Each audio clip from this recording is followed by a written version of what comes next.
تو وہ برا بن جائے گا۔ اللہ تعالیٰ نے نا انسان کی فطرت بنائی ہے کہ وہ لوگوں میں رہنا، لوگوں کے ساتھ اٹھنا بیٹھنا، لوگوں کے ساتھ تعلق بنانا، اس کو بڑا پسند کرتا ہے، اور ہمیشہ ایسے شخص کا ساتھ ڈھونڈتا رہتا ہے جو کہ اس کی ہر مشکلات میں، اس کے غم میں، اس کی خوشی میں، اس کی آزمائش میں، تکلیف میں اس کا ساتھ دے، اور وہ دوسرے شخص کا ساتھ دے، یعنی کہ دونوں ایک دوسرے کے ہر غم، خوشی، تکلیف، آزمائش، دونوں میں ایک دوسرے کا ساتھ دے۔ اکیلے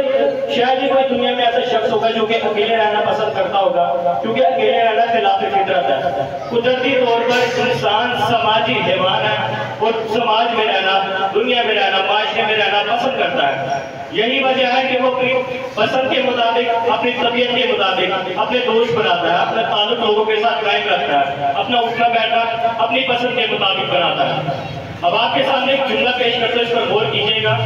کہ انسان پر تعلیم کی نسبت صحبت کا زیادہ اثر پڑتا ہے۔ انسان پر تعلیم کی نسبت صحبت کا زیادہ اثر پڑتا ہے۔ مثال کے طور پر ہم دو شخص کمپیئر کر لیں گے، ایک وہ شخص جو کہ کتابوں سے علم سیکھتا ہے، اچھا اخلاق، کردار، آداب، لوگوں کے ساتھ ڈیل کرنا، وہ کتابوں سے سیکھتا ہے، اور دوسرا شخص وہ ہے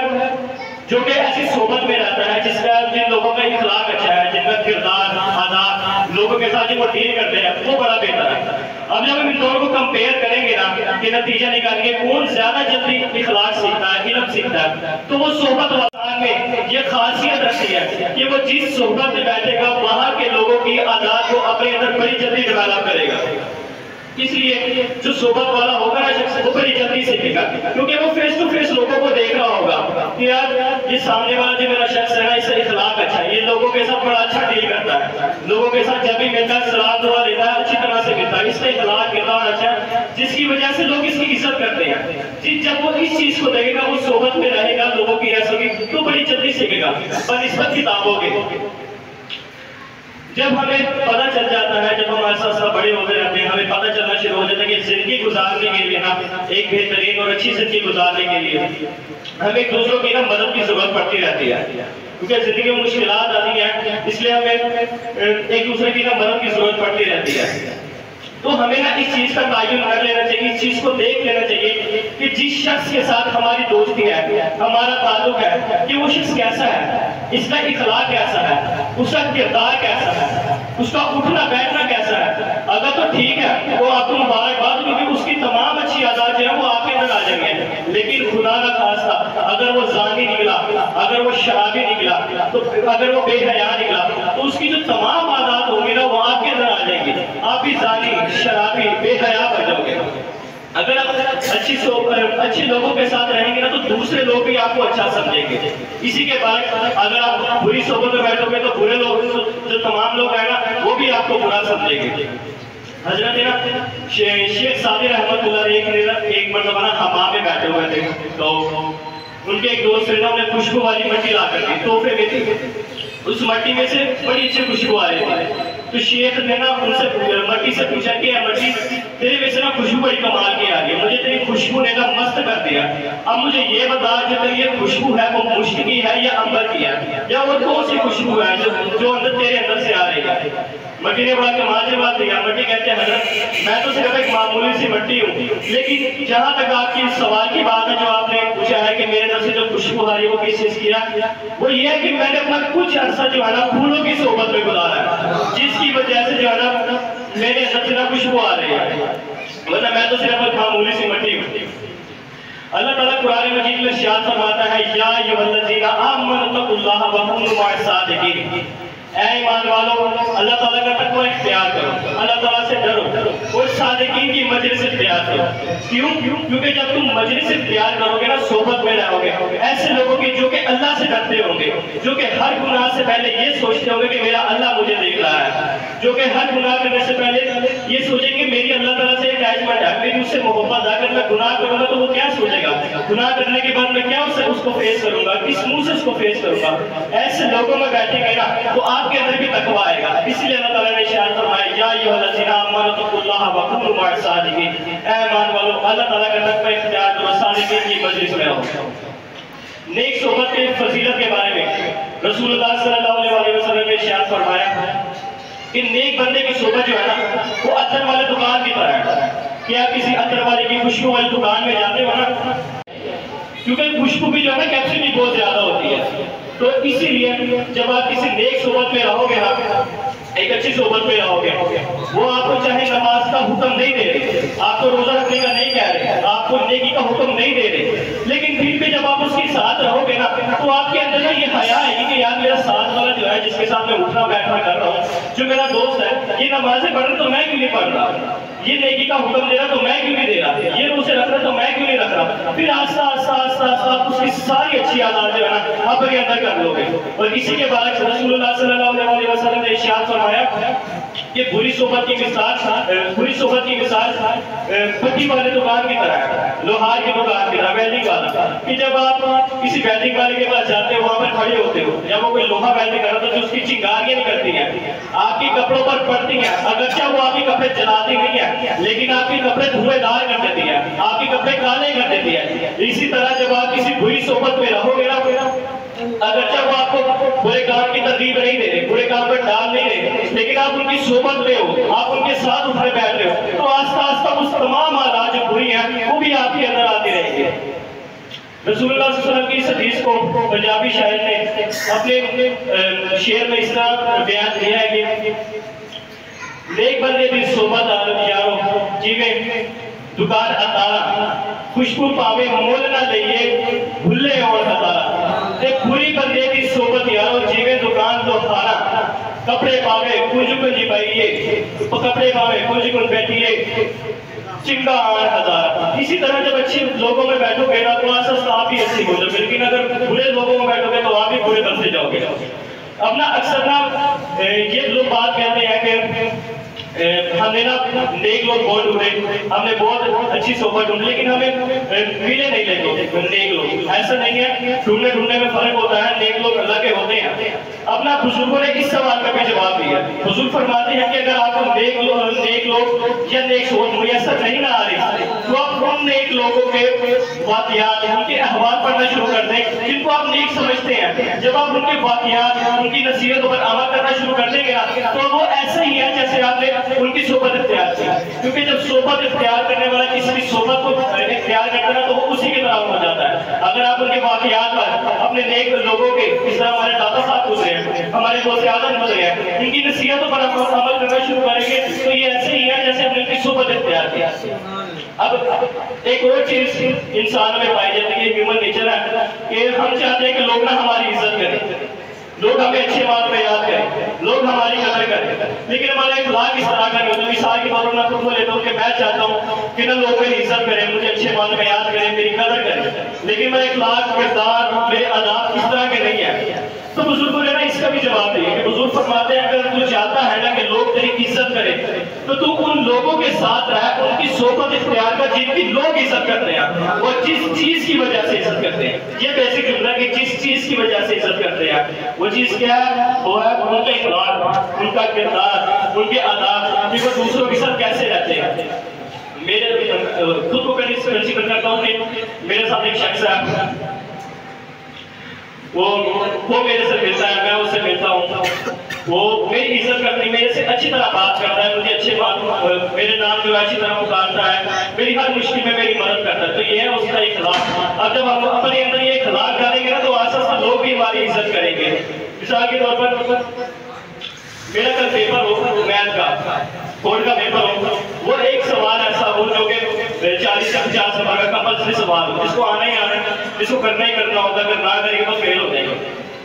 اب وہ سوال مجھے نہ آتا لیکن میرے ایک دوست کو آتا ہو وہ سوال، میں اس کے پاس جاؤں کہ یار مجھے نہیں سوال سمجھا، مجھے سوال نہیں آ رہا، کہ مجھے نہیں آ رہا تو میں کل کے پیپر میں فیل ہو جاؤں گا۔ اب وہ مجھے سوال سمجھا دیتا ہے، میں پیپر دے چلا جاتا ہوں، پیپر دے کے آ جاتا ہوں۔ اب جب رزلٹ کی باری آتی ہے، جب رزلٹ آتا ہے تو رزلٹ میرے اسی سبجیکٹ میرا سب سے زیادہ نمبر آ جاتے ہیں، اور اسی سوال کی وجہ سے میں اپنا بعد میں پیپر بھی چیک کرتا ہوں، اسی سوال میں مجھے سب سے زیادہ نمبر ملتے ہیں۔ اب پہلے تو میری سوچ یہ ہوگی کہ مجھے خوشی بہت زیادہ ہوگی، لیکن جو اس کے بعد سوچ آئے گی نا وہ یہ ہے کہ یار میرے دوست نے میری مدد کی تھی جس کی وجہ سے میں اب یہاں تک پہنچا ہوں۔ جب میں گھر جاؤں گا اپنی والدہ کو کہوں گا کہ والدہ میرے اتنے اچھے نمبر آیا،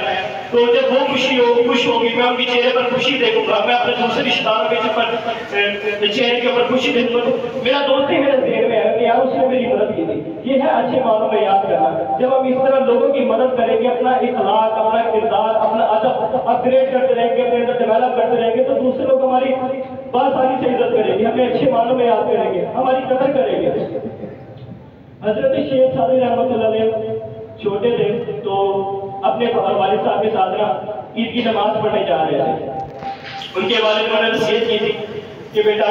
وہاں پہ رش بہت زیادہ ہوگا, میں آپ کو نصیحت کر رہا ہوں کہ جو ہے نا میری انگلی نہیں آپ نے چھوڑی, اگر آپ نے میری انگلی چھوڑی نا تو آپ بھٹک جائیں گے, پھر نہ میں آپ کو ڈھونڈ پاؤں گا اور نہ ہی آپ مجھے ڈھونڈ پائیں گے. لیکن اس وقت شیخ صاحب کا جو ذہن تھا وہ بچوں والا تھا, کھیل کی طرف تھا. انہوں نے کہیں نا چھوٹے بچوں کو کھیلتے ہوئے دیکھ لیا, تو ان کا ذہن سارا کھیل کی طرف چلا گیا. انہوں نے جھٹ سے اپنے والد صاحب کی انگلش پڑھی اور بچوں کے ساتھ کھیل میں لگ گئے. اب جب کھیل سے فارغ ہوئے, ان کا ذہن سارا نکلا کھیل سے, تو اوپر اشارہ ہوا کہ میرے والد صاحب کی طرح اب میں کیا کروں. تو مجھے نصیحت کی تھی کہ میری انگلی نہیں چھوڑنی, میرا ساتھ نہیں چھوڑنا, ورنہ آپ گم جاؤ گے. تو کسی کونے میں جا کر بیٹھ گئے اور رونے لگے, سوچ لگے اب میرا کیا ہوگا. تھوڑی دیر بعد میرے والد صاحب آ گئے, انہوں نے شیخ صاحب کو ڈھونڈ لیا اور ان کو چھکا کے میں نے کہا تمہیں نہیں کہا تھا کہ جو ہے میری انگلی نہیں چھوڑنی, میں نصیحت کر رہا ہوں, آپ نے میری انگلی نہیں چھوڑی ورنہ آپ گم جاؤ گے. جب شیخ صاحب بڑے ہوئے نا, جب شیخ صاحب رحمۃ اللہ تو لوگوں کو نا اس بات کے بارے میں بتایا کرتے تھے اور سمجھایا کرتے تھے کہ لوگوں اگر تم دنیا کے محفلوں میں, دنیا کے کھیلوں میں اس طرح گم ہو گئے نا, جس طرح بچہ گم ہوا تھا, تو تمہیں بھی کوئی باہر نکالنے والا نہیں ہوگا. کیونکہ زندگی میں بڑی مشکلات آ رہی ہیں. ہم جس طرح بڑے ہوتے رہیں گے, بڑے ہوتے رہیں گے, زندگی میں مشکلات, آزمائشیں, تکالیف, غم بہت زیادہ آ رہے ہیں. لیکن مشکلات سے, آزمائشوں سے نکلتا وہی ہے جس کو نکلنے کا طریقہ آتا ہو. جس کو طریقہ نہیں آتا وہ تو ادھر ہی پھنسا رہے گا, وہ کبھی ادھر جائے گا, کبھی ادھر جائے گا, کبھی اس کے در پر, کبھی اس کے در پر. لیکن جس کو نکلنے کا طریقہ آتا ہوگا نا, وہ آسان نکل جائے گا. اور نکلنے کا طریقہ کس طرح آتا ہوگا جب اس نے کس کی صحبت اختیار کی ہوگی, کسی ایسے سمجھدار آدمی کے پاس بیٹھا ہوگا کہ جو اس کو نکلنے کا طریقہ بتاتا, اس کی رہنمائی کرتا. ورنہ جس کی صحبت پوری ہوگی, برے لوگ تو ویسے ساتھ چھوڑ دیتے ہیں, لیکن جو اچھے لوگ ہوں گے نا, وہ آپ کی زندگی کے ہر موڑ پر, زندگی کے ہر موڑ پر, ہر مشکل, ہر تکلیف, آزمائش, زندگی کے ہر مومنٹ پر آپ کا ساتھ دیں گے. جو برے لوگ ہوں گے وہ ویسے چھوڑ کے چلے جائیں گے. ایک آخری بات کیا ابھی کے میں عرض کرتا ہوں. ایک بڑی عورت مسجد کے باہر بھیک مانگا کرتے تھے. ایک شخص باہر آیا, اس نے اس بڑی عورت کو دیکھا تو اس کے دل میں جو ہے نا رحم وہ رکھتے نہیں آیا کہ اتنی بڑی عورت یہ مانگ رہی ہے, اس کی کیا وجہ ہے, میں اس کی وجہ پوچھتا ہوں. اس شخص نے نا تھوڑی دیر بعد جب عورت جانے لگی تو عورت سے پوچھا کہ عورت کیا وجہ ہے جو تو اپنی اس حالت میں اتنی بڑی ہو چکی ہے, اس حالت میں اگر تو لوگوں سے بھیک مانگ رہی, لوگوں کے آگے حالات پہ ہاتھ چلا رہی ہے, کہ تیرے گھر میں تیرا شوہر نہیں ہے, تیرا بیٹا نہیں ہے, کوئی کمانے والا نہیں ہے جو چلا کر چلا سکے. میرا شوہر تو میرا نہیں ہے لیکن اور کوئی بھی نہیں, لیکن میرا ایک بیٹا ہے جو کہ باہر پڑھنے گیا ہوا, باہر نوکری کرتا ہے. جاتے وقت تو مجھے کچھ رقم دے گیا تھا جو کہ اب خرچ ہو چکی ہے. شروع میں تو میں نے برداشت کر لی, واقعی کر لی ہے, لیکن میں بھی تھوڑی ہوں, میرے سے بھی برداشت نہیں ہوتی. تو جو فانی کی نوبت ہے مجھے یہاں تک ہے کہ میں لوگوں کے آگے ہاتھ پھیلا رہا ہوں. تو صورت نے کہا لیکن ایک چیز ہے جو میں آپ کو بتاتی ہوں کہ میرا جو بیٹا ہے نا وہ ہر مہینے مجھے بارہ کا خط بھیجا کرتا ہے. میں پڑھی لکھی نہیں ہوں, ان پڑھ ہوں, چاہے لوگ مجھے پڑھنا نہیں آتا, میں اس کو ضرور کرنا ایک دراز میں رکھ دیتے اس خط کو. اس شخص نے کہا کہ مجھے بھی وہ خط دکھاؤ. اس وقت نے کہا ٹھیک ہے, وہ اسے اپنے گھر لے جا دیا. تو اس شخص کو سارے خط دکھا دیا. جب اس شخص نے سارے خط دیکھے تو وہ حیران ہو گیا کہ اس میں جو ہے نا اس کا بیٹا نا اس کو باہر سے پیسے بھیج رہا ہوتا ہے. ہم ویسے اپنے ذہن میں بنا لیتے کہ 50,000 مہینے کا بھیجتا ہوگا, تو تقریباً کافی زیادہ اس کے پاس کھاتے. وہ شخص رات میں اس عورت کو بتاتا ہے یہ ساری بات, عورت رو پڑتی ہے. اب اس واقعے سے جو ہے نا ہمیں دو سبق ملتے ہیں, ایک تو شخص سے اور دوسرا اس عورت سے. شخص سے یہ ملتا ہے کہ شخص کے پاس نا پڑھا لکھا تھا, اس کے پاس ایک سکل تھی, اس نے اپنے سکل کے ذریعے جو ہے نا دوسرے کی مدد کی. اب ہمیں سبق یہ ملتا ہے کہ جو ہے ہمارے پاس چیزیں ہونا, جو چیز ہمارے پاس ہو اسے ہم دیکھیں کہ ہم دوسروں کی مدد کس طرح کر سکتے ہیں. ایک بندہ نا کسی حضرت کے پاس, نیک ولی کے پاس گیا اور کہا کہ حضرت پہلا بڑا پریشان ہے, تو مشکلیں بہت ہیں, آزمائشیں بہت ہیں, سکون نہیں ہے. تو حضرت نے کہا آپ نے اس طرح کیا کرو کہ لوگوں سے دعائیں کروایا کرو, لیکن شرط یہ ہے کہ آپ کو کہہ کر دعا نہ کروانی پڑے. آپ کچھ ایسا کام کرو کہ جس کی وجہ سے لوگ آپ کے دعا کریں. کو سکون آ جائے گا۔ اس طرح اسی واقعے پر آتے ہیں، اس شخص نے اس عورت کی مدد کی، اس کو اتنی بڑی اس کی مدد کی، اس کو محتاجی سے بچایا۔ محتاجی اتنی بڑی جو ہے نا آزمائش ہے کہ وہ لوگوں کے آگے ہاتھ پھیلا رہے ہیں، اس شخص نے اتنی بڑی اس کی مدد کی، تو سوچو اس کے دل سے کتنی زیادہ اس شخص کے لیے دعائیں نکلی ہوگی۔ اور دوسرا جو سبق ہمیں عورت سے ملتا ہے وہ یہ ہے کہ عورت نا ان پڑھ تھی، جاہل تھی، اس کو پڑھنا لکھنا کچھ آتا نہیں تھا، اس کو بیٹا اس کو باہر سے پیسے بھیجتا تھا لیکن اسے پڑھنا پڑھنا اس کو آتا نہیں تھا، جس کی وجہ سے وہ اتنے عرصے سے محتاجی کی زندگی گزار رہی تھی، لوگوں کے آگے بھیک مانگ رہی تھی۔ اب ہم اس چیز کو اگر اپنے اوپر لینا تو ہمارا بھی یہی حال ہے آج کل، مہنگائی بہت زیادہ ہوئی ہے لیکن ہمیں قرآن مجید پڑھنا نہیں آتا، ہم اوپر سے پڑھیں لیکن ہمیں کچھ سمجھنا نہیں آتا۔ اگر ہم اس کو پڑھیں گے نہیں، قرآن مجید کو سمجھیں گے نہیں، احادیث کو نہیں پڑھیں گے، اپنے اولیاء کرام کے، اپنے بزرگوں کے واقعات کی نصیحتوں پر عمل نہیں کریں گے تو ہمارا بھی عورت والا حال ہوگا، ہم بھی لوگوں کے آگے بھیک مانگیں گے، ہم بھی محتاجی کی زندگی گزاریں گے۔ لیکن اگر ہمیں